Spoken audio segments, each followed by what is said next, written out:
پھر وہ ہمارے سر کا تاج ہے، بے شک پھر ہماری اس کے لیے اس کو تعظیم کرنا ہمارا حق بنتا ہے۔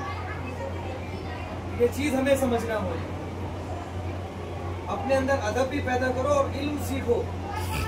جب اللہ کے نبی صلی اللہ علیہ وسلم پر پہلی وحی نازل ہوئی تھی غار حرا میں، مکہ شریف میں، بہت اونچی پہاڑی ہے، اتنی شدت کا دور ہوگا، اس وقت ٹوٹی پہاڑیاں تھیں، نکھیلے پتھر تھے، تپتی دھوپ تھی، اس وقت آپ چڑھ کے جایا کرتے 3000 فٹ تقریباً 4000 اسکوائر فٹ،